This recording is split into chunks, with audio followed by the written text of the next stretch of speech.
평하다. 내 죄를 정케 하신 주 날 오라 하시네. 내가 주께로 지금 가오니 십자가의 보혈로 날 씻어 주소서. 약하고 추해도 주께로 나가면 힘 주시고 내 추함을 곧 씻어 주시네. 내가 주께로 지금 가오니 십자가의 보혈로 날 씻어 주소서. 나로라 하심은 온전한 믿음과 또 사랑함과 평안함 다 주려 함이라. 내가 주께로 지금 가오니 십자가의 보혈로 날 씻어 주소서. 큰 죄인 복받아 살 길을 얻었네. 한없이 넓고 큰 은혜 베풀어 주소서. 내가 주께로 지금 가오니 십자가의 보혈로 날 씻어 주소서. 그 피가 맘속에 큰 증거 됩니다. 내 기도 소리 들으사 다 허락하소서. 내가 주께로 지금 가오니 십자가의 보혈로 날 씻어 주소서.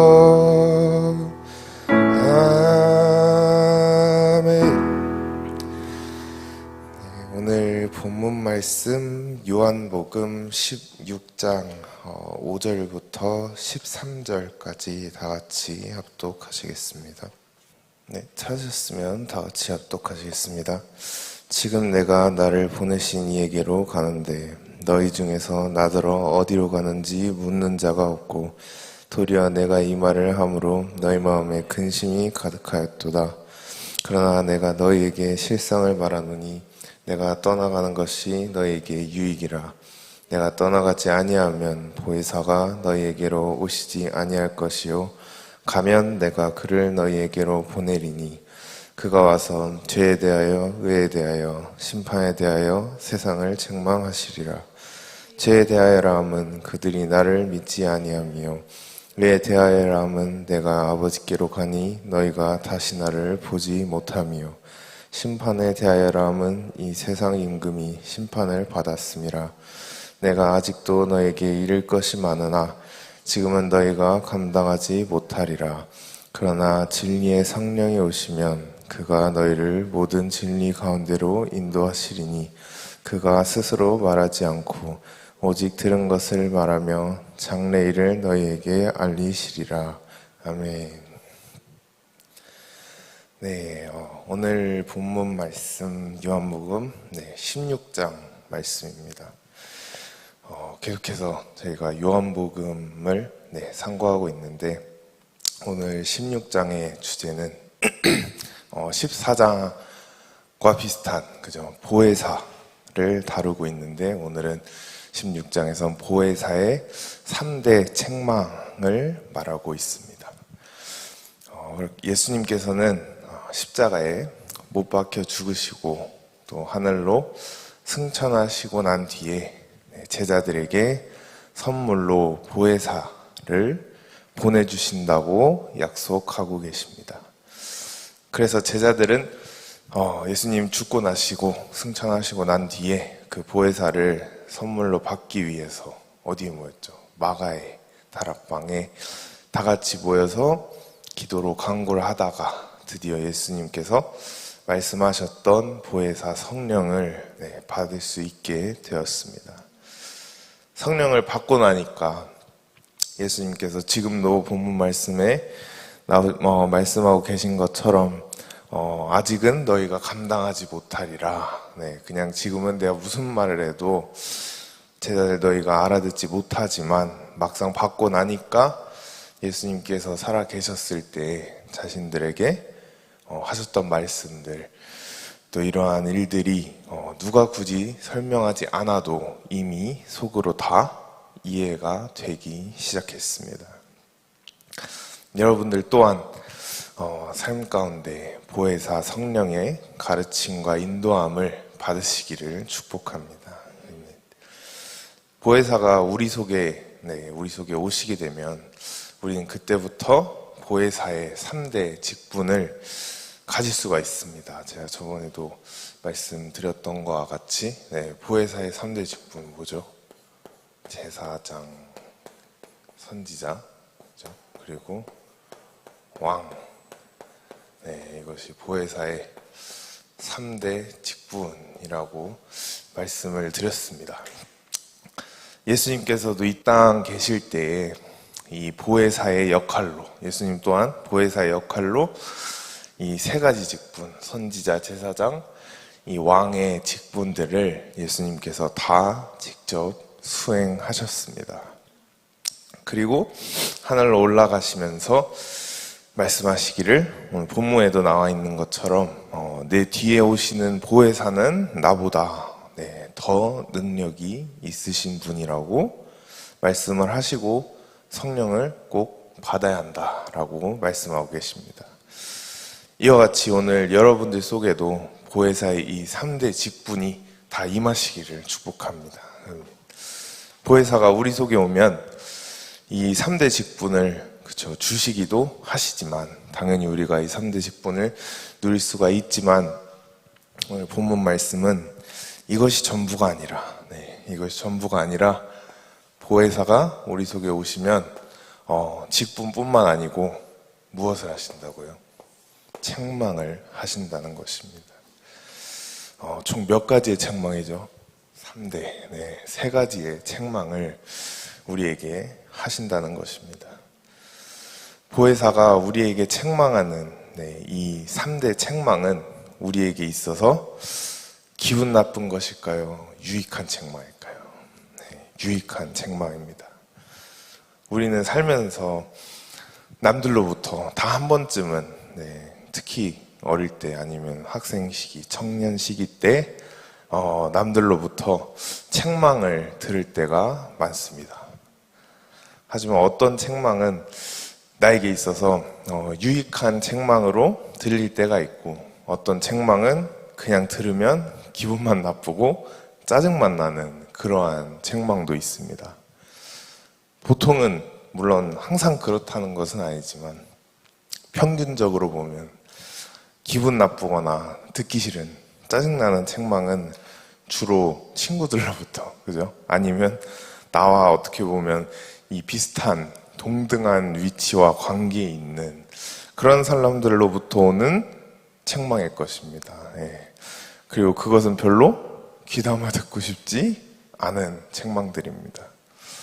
여러분들도 한 번쯤 그런 경험 있지 않으십니까? 제가 만약에 뭘 사려고 할 때, 아니면 뭘 결정을 내리려고 할 때, 난 진짜 이게 필요한 거고, 그죠? 난 정말 이게 좋아서 또 열심히 나름대로 찾아보고 결정을 해서 사는 건데, 주변 친구들, 아니면 나랑 비슷한 위치에 있는 사람들이, 야, 그걸 왜 사냐? 그거 살 바엔 저거 사라. 돈 아깝다. 돈 낭비다. 이렇게 옆에서 훈수 두면서 말할 때, 듣기가 좋을까요, 나쁠까요? 정말 기분 나쁩니다. 내가 산다는데 지들이 뭔 상관이야 하면서 왜 이렇게 내가 사는 거 갖고 자기들 옆에서 떠들고 있나 하면서 괜히 그런 말 들으면 기분이 살짝 나쁩니다. 하지만 살면서 우리에게 유익한 책망 또한 있다는 것입니다. 보통 유익한 책망들 보면 우리보다 좀 선배이고, 그죠? 연륜이 많고, 아니면 그 분야에 대해 경험이 많은 그러한 사람들에게로부터 오는 책망들은 우리에게 유익한 책망이 될 때가 많다는 것입니다. 특히나 부모님의 책망, 부모님의 책망은 우리에게 유익이 되는 것일까요? 짜증나는 잔소리일까요? 네, 말은 유익이 되는 거지만 짜증나는 잔소리로 듣는 자녀들 굉장히 많죠. 저 또한 그랬습니다. 하지만 부모님들이 자식들을 책망할 때 다 잘 되라고 하는 이유에서 또 사랑하는 마음에서 책망을 하는 것이지 자식들 보고 기분 나쁘라고 책망하는 것이 아니기 때문에, 그리고 부모님들은 우리보다 이미 적어도 인생을 한 30년, 많게는 4, 50년 더 살아보셨기 때문에 무엇이 우리에게 더 유익한지 알까요, 모를까요? 안다는 것입니다. 정말 그만큼 신앙 또한 그렇고 또 육신적인 세계 또한 이 경험인과 이 연륜이라는 것은 정말 중요한 존재입니다. 하지만 유익이 되는 책망들도 많은 사람들이, 또 특히 많은 자녀들이 무시하고 듣기 싫어할 때가 굉장히 많습니다. 부모님의 책망을 자녀들은 잔소리로 생각하고 또 듣지 않기 때문에 특히나 요즘 청소년들 보면, 요즘 학생들 보면 정말 그냥 기사가 거의 제가 보면 이틀에 한 번, 3일에 한 번 꼴로 올라오는 기사들이 전부 미성년자들, 또 학생들을 다루면서 그들이 지은 범죄들 있죠. 사건, 사고 치는 거.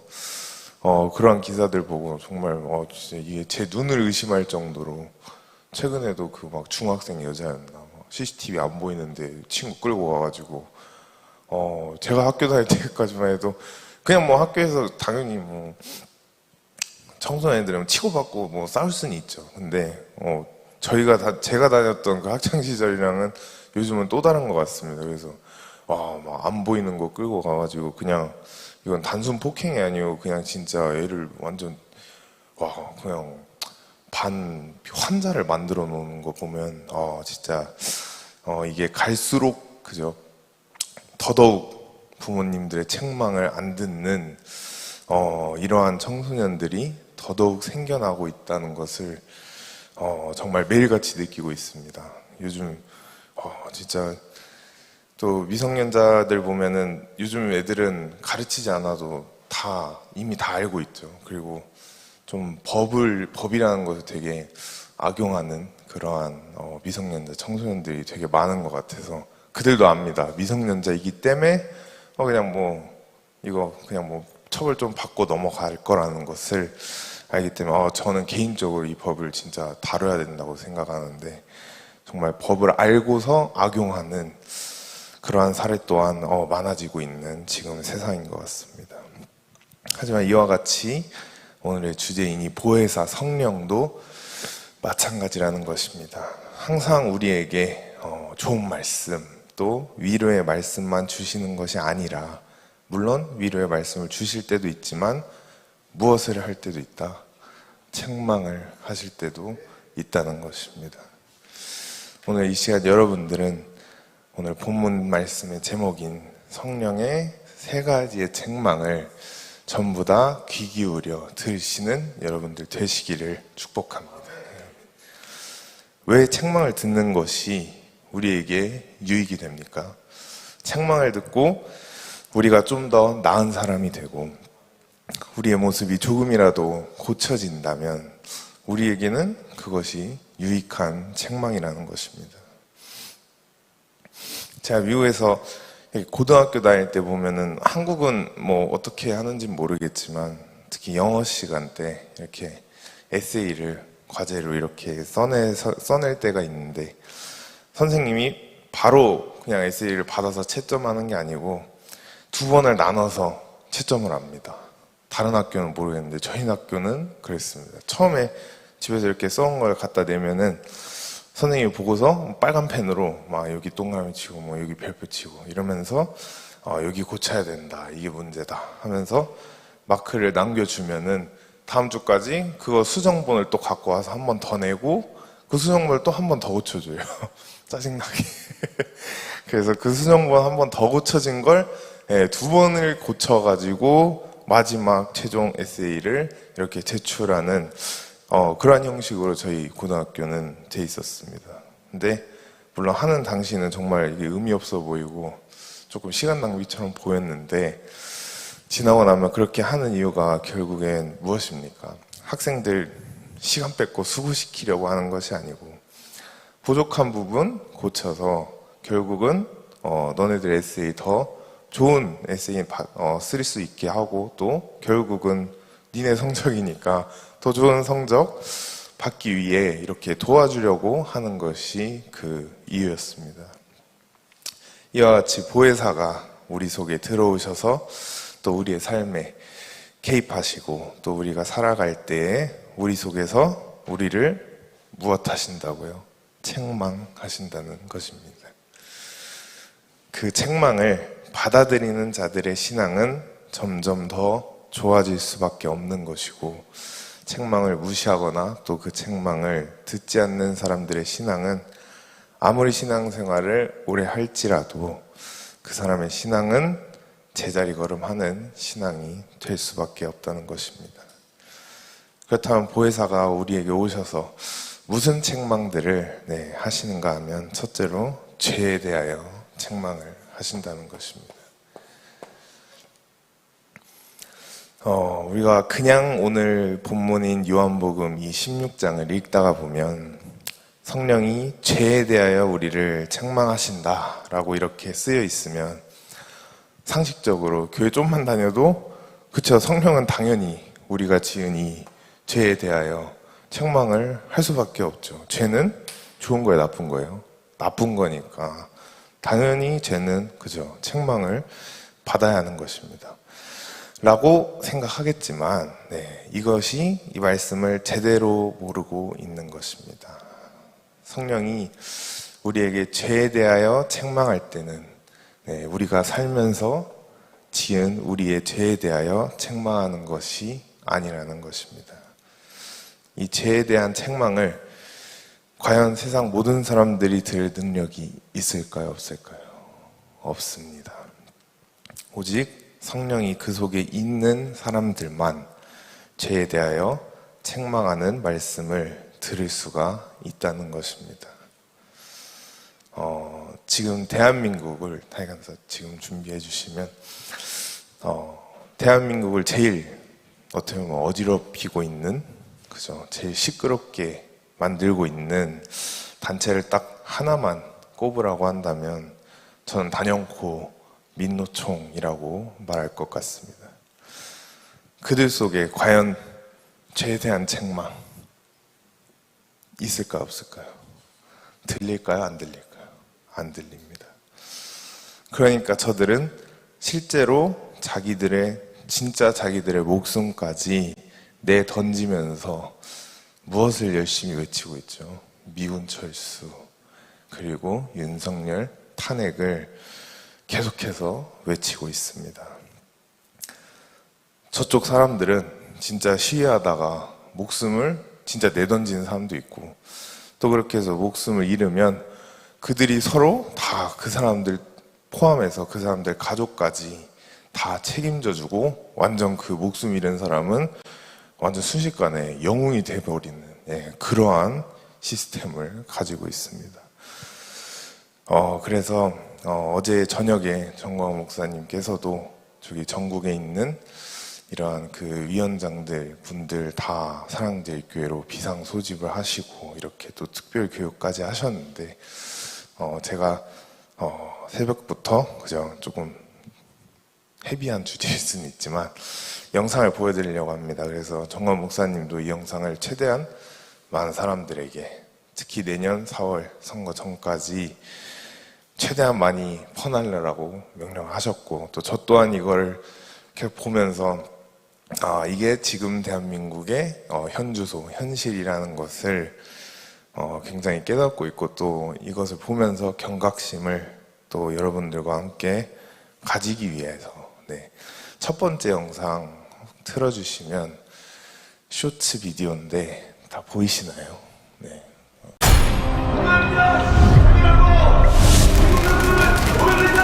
내가 너 동상을 해체하라.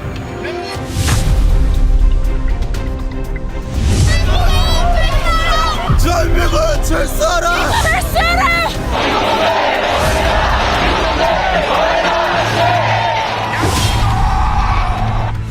27일 평택의 미군 기지를 포위하는 인간 띄기 준비하고 있습니다. 평택 미군기지 450만 평, 둘레 18km를 핑크색 차원을 이용해서 완전 포위하고 평화협정 할 거 아니면 나가라! 나가라! 나가라! 나가라!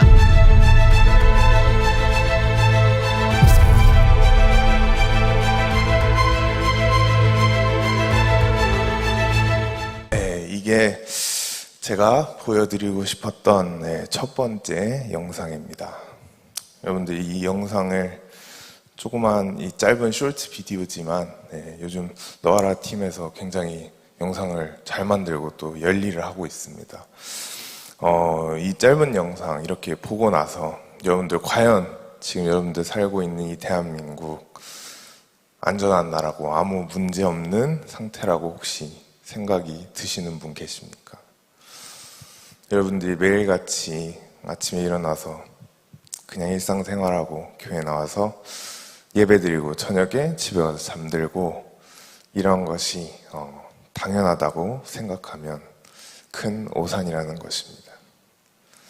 가만히 보고 있으면 정말 웃기지 않습니까? 민노총이 원래는 뭐 하는 단체입니까? 그냥 일하는 노동자들이 모인 그러한 노조 하나의 그런 단체인데 그들이 일적인 것이 아니라 이러한 정치적인 일에 국가적인 일에 그 어떤 정치인들보다도 더 관심을 가지고 목소리를 내고 과하게 참여한다는 생각 여러분도 안 드십니까?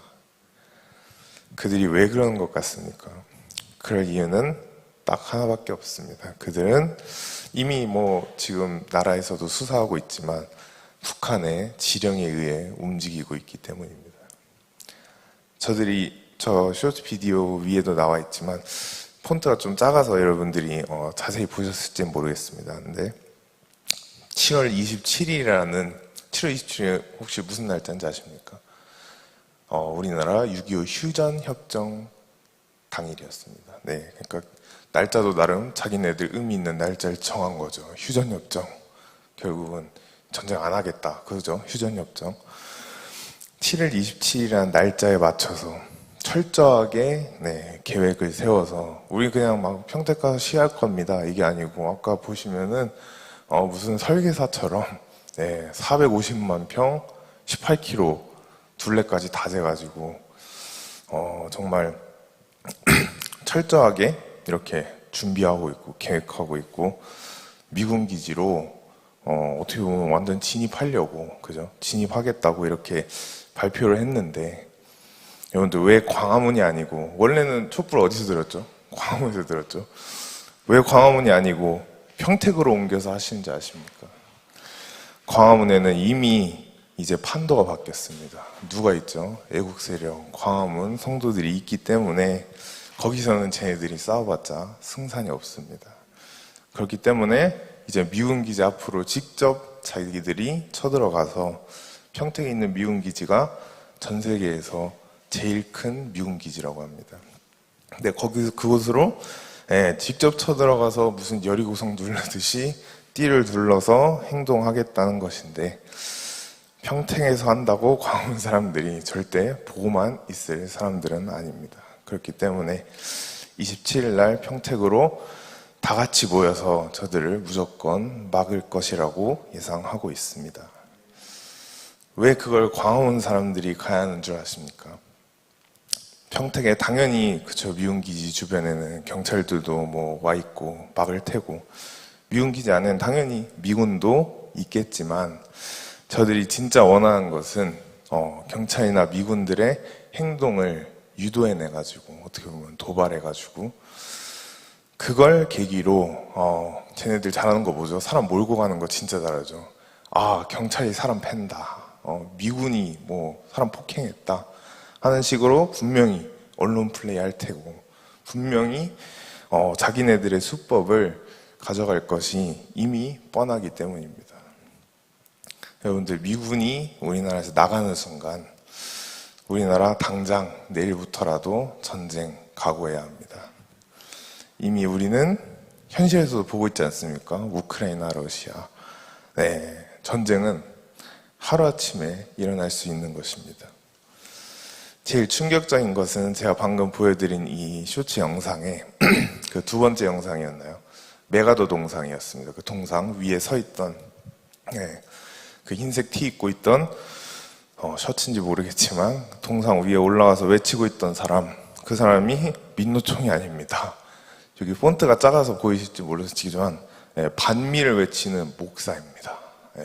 목사가 메가더 동상 위에 올라가서 저렇게 불로 쇼를 하고 있습니다.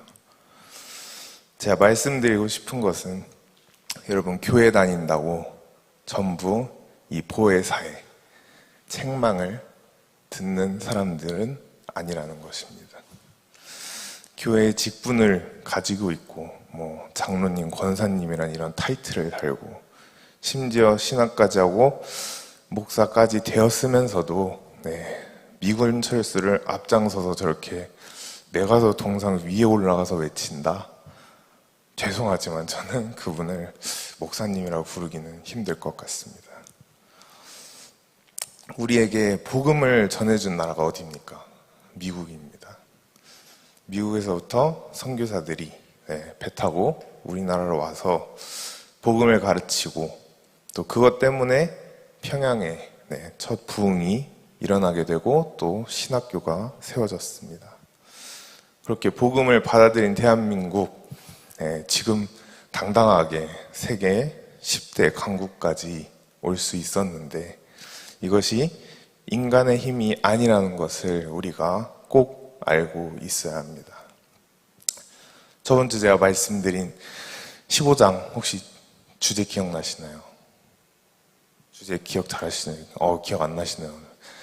생명나무 예수, 포도나무 예수를 제가 말씀드렸습니다. 그래서 생명나무 예수처럼 우리 모두가 생명나무에 붙어 있어야 한다고 말씀드린 것처럼, 국가가 이 복음의 예수, 복음의 생명나무에 붙어 있었기 때문에 지금의 우리 대한민국이 이렇게까지 성장할 수 있었던 것입니다.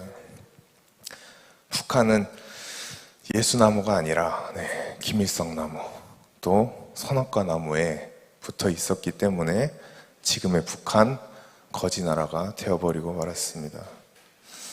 제가 며칠 전 자유일보를 읽다 보니까 북한 주민들이 이제는 김정은 체제에서 도저히 못 살겠다, 오히려 차라리 그냥 전쟁이 나버렸으면 좋겠다 라고 북한 주민들이 답하는 사람들이 많다고 쓰여 있습니다.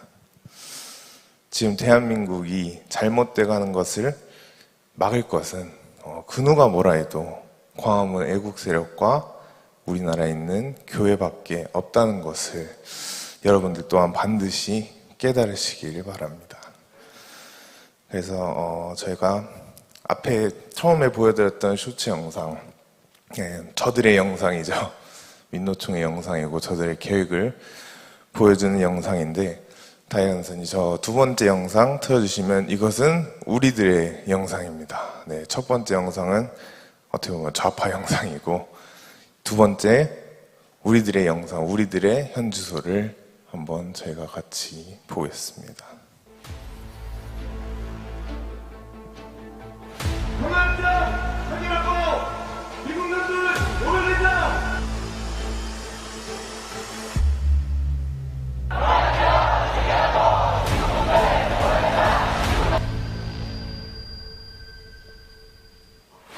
자주 없이 평화 없다. 한미동맹 회개하라. 1945년 8월 6일 히로시마에 원자탄이 터졌습니다. 그때 우리 한반도는 두 가지 선택을 강요받았습니다. 첫째는 이승만과 살 것이냐, 김일성과 같이 살 것이냐. 그때 대한민국은 이승만을 선택했고 북한은 김일성을 선택했습니다.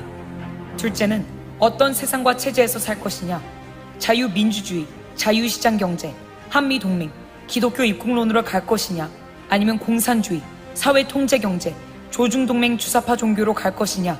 우리 대한민국은 자유민주주의를 선택했고 북한은 공산주의를 선택했습니다. 그 결과 똑같이 70년을 살아보니 북한은 거지 나라가 되고 우리는 세계 10대 강국이 되었습니다. 모든 경쟁은 끝난 것입니다. 그럼에도 불구하고 문재인, 이재명은 주사파를 선동하여 평화협정, 종전협정, 주한미군 철수, 연방제 통일을 통하여 대한민국을 해체하고 북한 체제로 가려 하고 있습니다. 이제 이 미점령군하고 미군 철수해버리겠다 이렇게 얘기했어요. 제가 그래서 다행이다. 여기 찬스다. 우리는 북한의 붕괴를 바라지 않으며 어떤 형태의 흡수 통일도 추진하지 않을 것입니다. 낮은 단계의 연방제를 꼭 실현해서 그들은 민노총, 정교조, 좌파 시민단체, 주사파, 야당을 총동원하여 윤석열 대통령을 탄핵시키고 체제를 바꾸려 하고 있습니다. 존경하는 국민 여러분, 우리는 결코 그들의 사기극에 동의할 수 없습니다. 윤석열 대통령 중심으로 자유통일, 한미일 동맹 강화, 경제 성장을 이루어 G2 국가로 나아가야 합니다. 이를 시행하기 위하여 대한민국을 사랑하시는 전 국민들은 다 함께하여 주셔서 주사파 척결 자유통일을 이루어냅시다. 정광훈 목사 드림. 존경하는 국민 여러분, 대한민국 헌법으로 자유 통일해 봅시다. 근데 광우병에도 당하고 박근혜도 당했으니까 이번에 또 당하면 세 번째나 당하는 거 아니야. 그래서 정광훈 대표님이 지금부터 경고하는 거예요. 다 때려잡읍시다. 이재명 잡아쳐놔야 돼. 잡아쳐놔야 돼. 문재인 잡아쳐놔야 돼. 잡아쳐놔야 돼. 다음에는 이 자리에 분명히 모여서 천만이 대한민국 살리는 애국의 물결을 함께 만들겠다 이겁니다. 주사파를 때려잡고 공산주의를 때려잡을 때 이 나라에 진정한 희망이 있습니다. 우리 민족의 통일이 공산주의를 물리칠 때 다가오게 되는 것입니다. 부흥회만 다니면 다 하는 거예요. 나라가 저렇게 되는데 목회만 한다고 될 일이 아니다. 나라를 지켜야 된다. 애국 동지 여러분, 우리는 대한민국을 살리고 있습니다. 여러분들의 애국심을 믿습니다. 반드시 우리는 승리할 것입니다. 우리는 이겼습니다. 네, 이게 두 번째 영상이었습니다.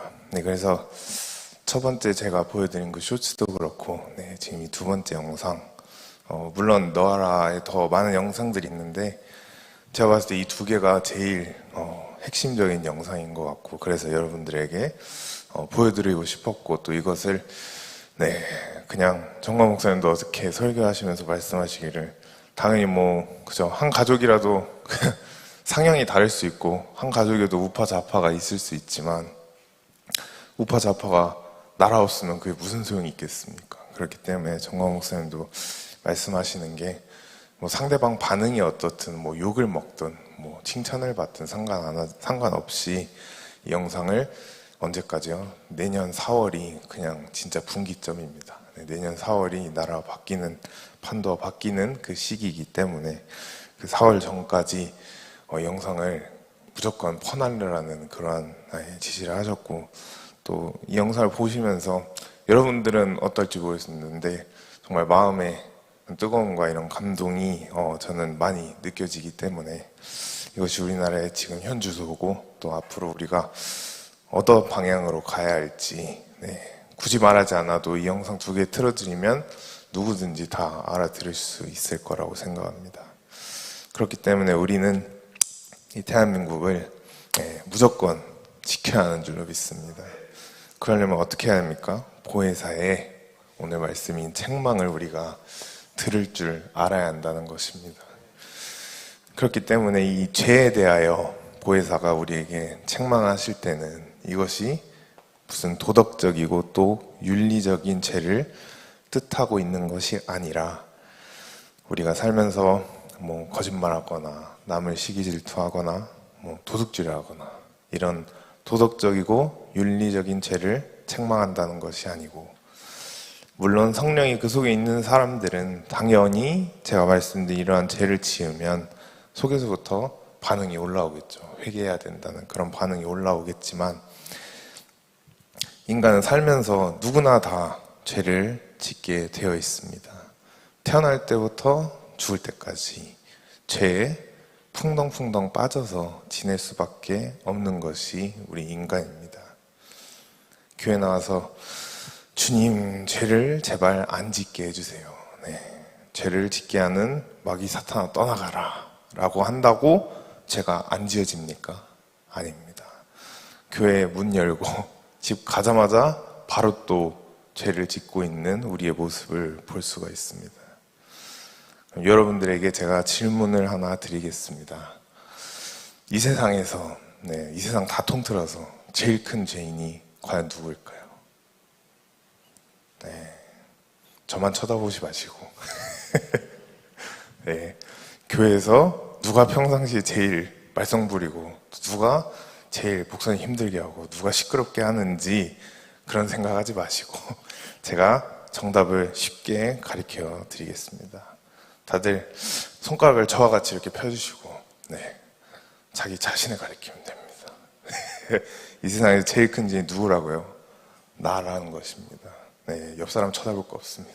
저 쳐다보지 마시고 세상 제일 큰 죄인 나라는 것입니다. 다른 사람이 찾아와서 이 교회에서 제일 많이 지는 사람이 누굽니까? 라고 이따가 물어본다면 누구 가르쳐야 됩니까? 옆 사람 쳐다보면 안 됩니다. 나라고 해야 되는 겁니다. 내가 제일 큰 죄인이라고 인정하고 깨어지는 사람은 다른 사람의 죄, 내가 정죄할 수 있을까 없을까요? 절대로 없습니다. 자기 자신이 이미 세상에서 제일 큰 죄인인데 감히 내가 누구를 정죄하겠습니까? 교회 안에서도 옆에 있는 사람들에게 저기 앞에 있는 저 청년은 이런저런 죄를 저번에 지었다고 이러면서, 그러면 또 그걸 듣고 옆에서 어떻게 또 그럴 수가 있냐고 어떻게 그럴 수 있냐 이러면서 교회 열심히 다녔는데 어떻게 그런 데를 짓냐. 또는 다른 사람이 죄 지은 거 보고도 약간 또 신나는 사람들 있죠. 신나가지고 막 목사님한테 찾아가가지고 목사님 아주 빅뉴스입니다. 제가 저 사람 죄 짓는 현장을 교회 밖에서 이렇게 찾아왔는데 바로 상담실로 데려갈 거야 될 것 같습니다. 이런 식으로 남들의 죄를 신나가지고 이렇게 다 까벌리고 다니는 사람은 아직 자기 상태를 안다 모른다는 것입니다. 오늘 이 시간 여러분들은 남들의 죄를 내 자신이 정죄하는 일은 없으시길 축복합니다. 내가 남들을 속으로 정죄하고 있다라고 한다면 이 시간 회개하시고 주님, 내가 제일 큰 죄인입니다 라는 이 고백을 하시는 여러분들 되시기를 축복합니다. 하지만 이 죄에 대한 책망의 핵심은 성경에서 말하고 있기를 나를 믿지 않은 죄라고 말하고 있습니다. 나를 믿지 않은 죄입니다. 그 죄에 대하여 지금 보혜사가 우리에게 책망을 하고 계신다는 것입니다. 우리는 이미 죽을 때까지 죄에 빠져 살 수밖에 없기 때문에 그것에 대하여 책망하는 것이 아니고 죽을 때까지 나는 죄를 지을 수밖에 없다는 것을 자기 자신도 알아요 몰라요? 알죠, 당연히. 자기 자신도 알면서 예수를 믿지 않는 그 교만한 자세, 이 교만한 마음의 자세, 이것을 보혜사가 우리에게 강력하게 책망하신다는 것입니다. 이 책망을 듣지 않은 사람은 결국엔 죽으면 어떻게 됩니까? 지옥입니다. 내가 그래도 저 사람보다는 살면서 죄를 좀 적게 지었고 동네에서 나름 사람들에게 막 베풀기로 이렇게 유명한 사람인데 나는 굳이 예수 안 믿어도 살만하다, 괜찮다 라고 생각하는 사람들을 향한 그러한 말씀입니다. 모든 인간은 예수를 믿지 않고서는 절대로 죄에서 빠져나올 수 있다 없다라는 것입니다. 여러분들이 예를 들어서 연탄 아시죠? 뭐 연예인들 기부 많이 하는 거 있죠. 겨울 되면 검은 색깔 연탄을 가져다가 그것을 뭐 퐁퐁 같은 거 아니면 뭐 세제 같은 거로 아무리 많이 그걸 써가지고 솔로 박박박 연탄을 한번 닦아본다고 한다면 그 연탄이 색이 바뀝니까? 그 까만색이 바뀌지 않습니다. 그냥 닦을수록 연탄의 사이즈만 물에 녹아서 아마 작아질 것입니다. 또 씻고 또 씻고 또 씻어도 하루 종일 연탄 하나 가지고 씻어도 연탄의 색은 바뀌지 않습니다. 하지만 연탄을 하얗게 만드는 방법은 딱 한 가지 있습니다. 그 연탄을 갖다가 불에 넣어버리면 됩니다. 불에 넣어버리면 색깔이 통째로 하얗게 변해버립니다. 우리의 죄도 이와 마찬가지라는 것입니다. 죄를 씻는 이 방법 자체를, 죄를 해결하는 방법 자체를 우리가 바꿔야만이 죄를 씻을 수가 있다는 것입니다. 그 방법이 무엇입니까? 누굴 믿으라? 예수 믿으라는 것입니다. 나를 믿어라. 예수를 믿으라는 것입니다. 그럼 왜 예수 믿지 않는 것이 지금 성경과 이 보혜사가 강력하게 책망하고 또 가장 큰 죄라고 말하고 있냐면, 예수님께서 이 땅에 내려오시기 전에 이미 하나님과 하늘에서 계약을 맺고 오셨습니다. 누구든지 이 땅에 태어나는 인간은 내가 이 땅에 내려가서 십자가에 못 박혀 죽을 텐데, 누구든지 이 땅에 태어난 인간은 나를 믿기만 하면, 예수를 믿기만 하면 하나님의 자녀가 되는 것과 동시에 모든 죄를 다 깨끗하게 씻어주는 걸로 하나님과 예수님께서 이미 서로 계약을 맺어놓은 상태라는 것입니다. 십자가에 죽은 예수를 우리가 믿기만 한다면 새까만 연탄에서 바로 하얀 연탄으로 바꿔주기로 이미 하나님과 계약이 돼 있다는 것인데, 이것을 믿지 않는 것은 우리가 예수님의 계약을 무시하는 것과도 똑같은 것입니다. 그렇기 때문에 그 죄값은 결국은 지옥이 될 수밖에 없습니다. 이 죄를 범하지 않으려면 예수를 믿으면 되는 것입니다. 예수를 믿는 것이, 어떤 것이 예수를 믿는 것이다? 예수님의 7가지 사건들, 또 여러분들 평일날 김은하 목사님 통해서 듣고 있는 복음의 7대 연합, 내가 이 땅에 내려와서 너를 위하여 한 이 7가지 사건들을 믿으라는 것입니다. 창조주 되신 예수님이 본체로 육신으로 이 땅에 내려오신 것이 무엇이죠? 탄생의 연합. 이 땅에 내려오셔서 고난 받으시고 또 십자가에 매달려 죽으신 고난의 연합, 또 죽음의 연합, 그 다음에 부활하신 부활의 연합, 승천, 재림, 천년왕국, 이 7가지의 사실들을 내가 믿는다는 것이 나는 예수를 믿는다는 것입니다. 여러분들은 이 복음의 7대 연합을 온전히 믿으시기를 축복합니다. 두 번째로는 오늘 의에 대하여 책망하신다고 나와 있습니다. 의에 대하여. 여러분들, 의는 좋은 것이에요, 나쁜 것이에요? 좋은 거죠. 의는 선한 것이고 좋은 것입니다. 그렇다면 이 죄는 제가 앞서 말씀드린 것 같이 누가 봐도 죄는 나쁜 것이니까 당연히 그죠. 우리가 보혜사로부터 책망을 받아야 마땅한 것인데 왜 이 좋은 것인 의에 대하여 우리에게 책망을 하시냐는 것입니다. 사람이 의롭게 되는 것은 죄를 안 지었기 때문에 혹은 정직하고 깨끗하게 살기 때문에 의롭다고 하는 것이 아니라는 것입니다. 성경에도 보면 의인은 없으니 하나도 없다라고 말씀하고 있습니다. 예수님께서 사람이 의로워지는 것에 대한 그 정답을 오늘 말씀하고 계십니다. 오늘 본문 말씀 보면은 그쵸, 10절 다 같이 한번 읽겠습니다. 의에 대하여라 함은 내가 아버지께로 가니 너희가 다시 나를 보지 못함이요. 그죠? 의에 대하여라 함은 무엇이죠? 아버지께로, 내가 아버지께로 간다. 아버지께로 간다라고 말씀하고 계십니다. 예수님께서 아버지께로, 하나님께로 가는 것이 우리 인간을 의롭게 한다는 것입니다.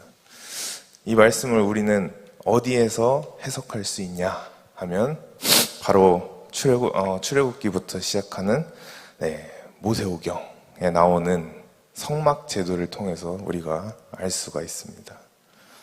모세 시대 때에는 이스라엘 백성들이 자신들의 삶의 모든 문제들을 가지고, 모든 고충들을 가지고 성막 앞에 있는 뜰에 와서 제사장을 기다렸습니다. 그죠? 성막 어떻게 생긴지 여러분들 다 아시죠? 기회 있으면 여기 성소, 지성소 반 나뉘어 있고, 번제다 물두멍 있죠, 여기 안에 이렇게 3개 있고 벗게 있고, 여기가 이제 이렇게 가려져 있고, 여기도 또 가려져 있고, 여기가 이제 이스라엘 백성들이 다 모여있는 그 성막뜰입니다. 그래서 뜰 앞에서 제사장이 나와가지고 백성들의 모든 고민과 고충들을 다 접수해가지고 이제 이 성막의 단계들을 거쳐서 하나님과 대화로 어디로 들어가죠? 지성소로 들어가게 됩니다. 이런 제사장이 나와가지고 이제 백성들의 죄가 또 이 고충들이 다 다르죠. 어떤 사람은 뭐 사업이 안 돼서 온 사람 있고, 그때는 다 뭐 가축을 키우니까 뭐 가축이 뭐 약간 상태가 이상해서 온 사람도 있을 것이고, 자식이 말을 안 들어서 온 사람 또한 있을 것이고, 여러 가지 몸이 아파서 온 사람 또한 있을 것이고, 여러 가지 고충들을 제사장이 이 성막 밖에, 뜰 밖에서 다 듣고 나서 안으로 들어간다는 것입니다. 그렇게 안으로 번제나 물두멍, 성소 다 거쳐서 지성소에 들어가서 법궤에 계신 하나님과 제사장과 둘이 독대를 하는데, 그때 제사장이 막 주여 하면서 부르짖으면서 기도하는 것이 아니고 하나님과 은밀하게, 그죠? 지성소 안에, 지성소의 기도는 뭐라 했죠? 은밀한 침묵의 기도, 묵상의 기도, 은밀하게 하나님과 속닥속닥 가는 그러한 상황이 옵니다. 그래서 제사장이 밖에서 접수했던 모든 문제들을 지성소에서 하나님과 속닥속닥 조곤조곤 얘기를 하면서 이렇게 문제들을 하나님 앞에 다 내어놓게 됩니다. 그러면 하나님께서 이걸 들으시고, 제사장과 하나님이 지성소 안에서 조용히 얘기하는데 그 역사는 어디 나타납니까? 밖에 있는 백성들에게 역사가 나타나게 됩니다. 이와 같이 예수님이 내가 아버지께로 가미요 라는 이 뜻은 예수님께서 오늘날 하늘 지성소로 올라가셨다는 뜻입니다. 하늘에 있는 지성소로 올라가셔서 구약시대 제사장이 했던 그 절차대로, 제사장이 했던 것처럼 하나님께 우리의 이름들을 각각 불러가시면서, 여기 하나님, 예수님은 지성소는 아니겠죠. 하나님 보좌 우편에서 우리를 위하여 제사장이 했던 것처럼 속닥속닥 조곤조곤 하나님께 얘기해 주신다는 것입니다. 그러면 하늘 지성소에서 예수님께서 하나님과 조곤조곤 얘기하시는 것이, 중보기도를 하시는 것이 하늘에서 이루어지지만 역사는 어디서 나타납니까? 땅에서 나타난다는 것입니다. 이 사건 때문에 예수님께서 우리를 위해 하나님 보좌 우편에서 이렇게 조곤조곤 중보기도 해주시는 이 사건이 우리 인간을 의롭다로 만들어준다는 것입니다. 다른 것 때문이 아니고 예수님께서 무엇을 해주시기 때문에? 중보기도를 해주시기 때문에. 예수님께서 그렇게 해주는 그 순간부터 저와 여러분들은 하얀 연탄처럼 한 번도 죄를 안 지은 상태로 돌아갈 수가 있게 되는 것입니다. 여러분들은 전부 예수님 앞에 무엇이다? 우리는 의인이라는 것입니다. 이것을 잊지 마시기를 축복합니다. 마지막으로 죄에 대한 값으로, 죄에 대한 값으로 또 여긴 심판에 대하여라고 말하고 있습니다. 마지막은 심판에 대하여.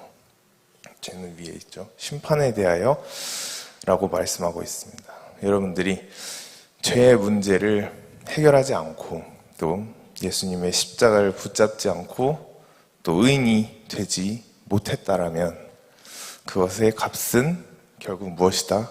심판이라는 것입니다. 이 심판은 그 아무 누구도 피해갈 수가 없습니다. 성경에도 뭐라고 나와 있습니까? 죄의 값은 사망이라고 나와 있습니다. 이와 같이 모든 인간들은 이 세상에 태어나는 그 순간부터 이미 심판의 대상으로 태어난다는 것입니다. 하지만 오직 한 종류의 또 한 분류의 인간만이 심판을 멸할 수가 있습니다. 그것이 바로 누구 믿는 사람? 예수 그리스도, 나를, 내가, 다 예수를 믿는 사람들은 심판을 멸할 수가 있다는 것입니다. 예수님께서 말씀하시기를 심판에 대하여라 하면 내가 십자가에서, 그죠? 십자가에서 이미 인간의 죄를 대신 다 치루었다는 것을 말씀하고 계십니다. 예수님이 십자가에 못 박혀 죽으실 때 눈으로는 또 육신적으로는 예수님이 못 박혀 죽으신 것 같지만 오늘 본문 말씀에 보면 세상 임금이 못 박혀 죽었다라고 말씀하고 있습니다. 지금 이 자리에 나오신 여러분들은 특히 매일처럼 매일같이 저녁 예배도 아니고 나오기 힘든 이런 새벽 예배이기 때문에 이 자리에 계신 분들은 이 심판에 해당되는 사람이 한 명도 없을 것 같습니다. 왜냐하면 여러분들의 의지로 또 인간적인 의지로 그죠? 새벽 기도 나오기 쉽습니까? 어렵습니까? 절대 나올 수 없습니다. 나올 수가 없기 때문에 지금 이 자리에 여러분들이 현재 앉아 있다라는 것은 이미 여러분들은 이 대상이 아니라는 것입니다. 여러분들은 예수님의 7가지 이 사건들을 믿으십니까? 예수님이 여러분들의 죄를 해결해 주신다는 것을 믿으십니까? 그렇다면 여러분들에게는 심판이 없다는 것입니다. 살면서 아무리 죄를 많이 지어도 여러분들은 지옥을 갈까요, 안 갈까요? 안 갑니다. 안 갑니다. 안 가는 게 아니라 못 갑니다. 왜냐? 이미 보혜사가 여러분들 속에 있기 때문에 지옥을 가고 싶어도 갈 수가 없다는 것입니다. 만약에 하나님의 자녀인 여러분들이 지옥을 갔다라고 한다면 하나님이 자신의 자녀를 마귀에게 뺏겨버리는 것이 되는 건데 하나님은 절대로 자존심상 그거를 허락하지 않으십니다. 한번 하나님의 자녀는 천국 갈 때까지 하나님께서 보혜사를 통하여 우리를 이끌어 가신다는 것입니다. 그리하여 이 시간 이후로부터 우리 속에 계시는 이 보혜사로부터 올바른 책망, 죄에 대하여, 의에 대하여, 또 심판에 대하여 책망을 받으며 살아가는 여러분들 되시기를 축복합니다. 저희 찬양 한 곡 하고 기도하겠습니다. 주의 인자하신 그 사랑이 하겠습니다.